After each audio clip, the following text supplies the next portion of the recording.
Hello, welcome to green flora. ഇന്ന് നമ്മൾ ഉൾപ്പെടുത്തിയിട്ടുള്ളത് നമ്മൾ അയച്ചു കൊടുക്കുന്ന അഡീനിയം പ്ലാന്റ്സിൻ്റെ ഫോട്ടോസാണ് കേട്ടോ. ഇതൊക്കെ കസ്റ്റമേഴ്സിന് പ്ലാന്റ് കിട്ടിയതിന് ശേഷം അവർ നമുക്ക് ഷെയർ ചെയ്ത് തന്നിട്ടുള്ള ഫോട്ടോസാണ്. ഏകദേശം ഒരു 7-10 ദിവസത്തോളം എടുത്തിട്ടാണ് പ്ലാന്റ് കയ്യിൽ കിട്ടുന്നത്. അതുകൊണ്ട് തന്നെ നമ്മളിപ്പോൾ മഴക്കാലമൊക്കെ ആയതുകൊണ്ട് പ്ലാന്റ് ഡ്രൈ ആക്കിയിട്ടാണ് കൊടുക്കുന്നത്. കേടാവാതിരിക്കാൻ വേണ്ടിയിട്ടാണ് ഇങ്ങനെ ചെയ്യുന്നത്. ഏകദേശം ഒരു 3 ദിവസത്തോളം ഡ്രൈ ആക്കിയതിന് ശേഷമാണ് നമ്മളിപ്പോൾ അഡീനിയം പ്ലാന്റ്സ് അയക്കുന്നത്.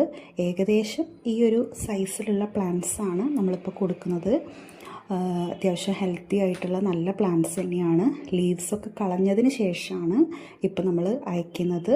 ഇതിൽ ചിലതൊക്കെ മുന്നേ അയച്ച പ്ലാന്റ്സാണ്, അതുകൊണ്ടാണ് അതിൽ ലീഫൊക്കെ ഉള്ളത്. ഇപ്പം നമ്മൾ ഫുള്ളായിട്ടും ലീവ്സ് റിമൂവ് ചെയ്തിട്ട് ഡ്രൈ ആക്കിയിട്ടാണ് അയക്കുന്നത്. അപ്പോൾ നമ്മൾ കയ്യിൽ നിന്ന് അഡീനിയം പ്ലാന്റ്സ് വാങ്ങാനായിട്ട് താല്പര്യമുള്ളവർ സ്ക്രീനിൽ കാണുന്ന വാട്സപ്പ് നമ്പറിൽ മെസ്സേജ് അയയ്ക്കുക. നല്ല അടിപൊളി പ്ലാന്റ്സ് തന്നെയാണ് നമ്മൾ ഈ ഒരു കുറഞ്ഞ റേറ്റിന് കൊടുക്കുന്നത്.